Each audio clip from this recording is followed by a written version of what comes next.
नमस्कार दोस्तों, मेरा नाम अरविंद है और मैं सिविल इंजीनियर हूँ। आज का हमारा टॉपिक है कॉलम को लेकर। कॉलम के बारे में बात करेंगे, जानेंगे, सीखेंगे। तो सबसे पहले हमारा यूट्यूब पे चैनल है अरविंद पाल सिविल इंजीनियर के नाम से, आप जाके सब्सक्राइब करें, हमें मोटिवेट करें। तो चलिए दोस्तों, हम वीडियो को शुरू करते हैं। सबसे पहले समझते हैं कॉलम होता क्या है। कॉलम बिल्डिंग या किसी भी स्ट्रक्चर का वर्टिकल जो आरसीसी का सपोर्ट होता है उसको कॉलम बोलते हैं। ठीक है, वर्टिकल मेंबर होता है। इसका काम क्या होता है? स्लैब या बीम का लोड फुटिंग तक ट्रांसफर करना होता है। ठीक है, कॉलम समझ गए। अब इसमें हमें कितना सदी की जरूरत पड़ती है? तो एज पर IS code minimum 0.8% of column area, जो भी आप कॉलम डाल रहे हैं, बना रहे हैं, उसमें कॉलम का जो एरिया है उसका 0.8% होना ही चाहिए। मिनिमम इतना स्टील चाहिए। मैक्सिमम रिइंफोर्समेंट स्टील कितना होना चाहिए? कॉलम का जो एरिया है उसका 6% से ज्यादा नहीं होना चाहिए रिइंफोर्समेंट। तो जब इससे ज्यादा नहीं होना चाहिए 6% से, और 0.8% से कम नहीं होना चाहिए कॉलम में एरिया। पहले तो आप ये समझ लीजिए।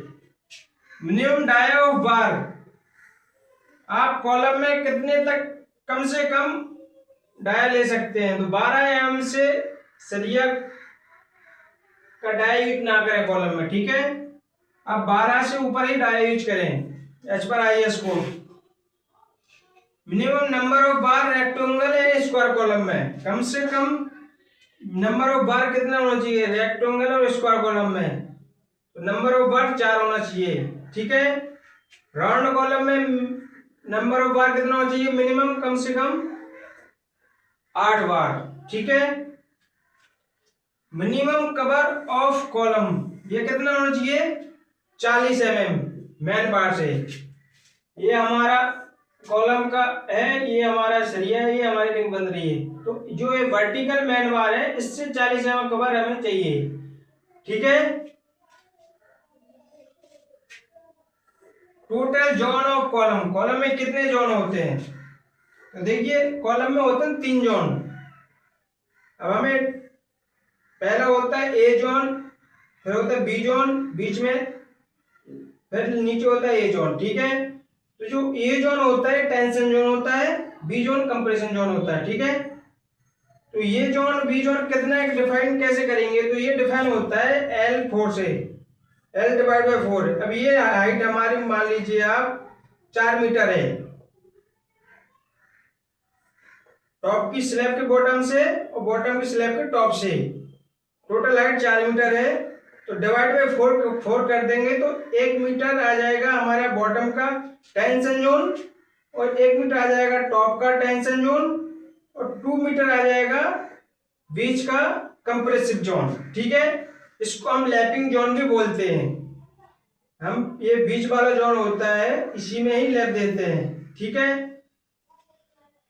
अब हम बात करते हैं टेंशन जोन के बारे में। तो टेंशन जोन कंक्रीट में नहीं होता है। ठीक है, टेंशन मतलब होता है खिंचाव, जो कि कंक्रीट में नहीं होता है। तो यहाँ पे आप देखते हो साइड पे कि यहाँ पे रिंग पास में डाल देते हैं हम।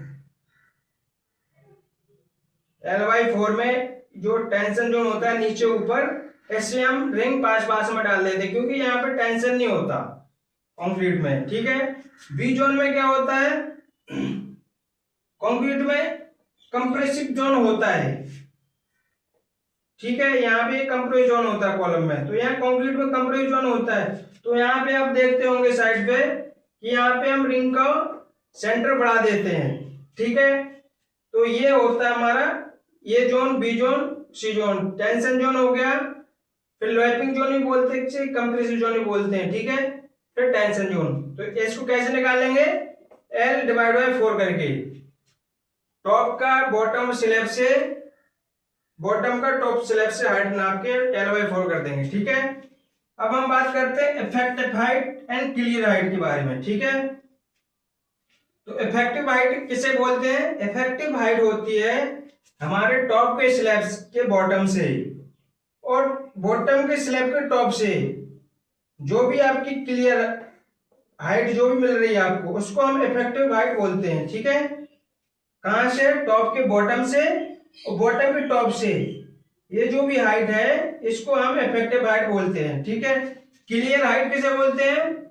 क्लियर हाइट बोलते हैं हम जब आपका टॉप के बॉटम स्लैब के बीम के बॉटम से, या आप यहाँ पे कुछ भी आप फॉल सीलिंग वगैरह कर रहे हैं, ठीक है, या बीम लटका हुआ है, लटक बीम है, तो वहां से और जो आपका नीचे का फ्लोर है टॉप का, वहां तक जो हाइट मिलती है उसको हम क्लियर हाइट बोलते हैं।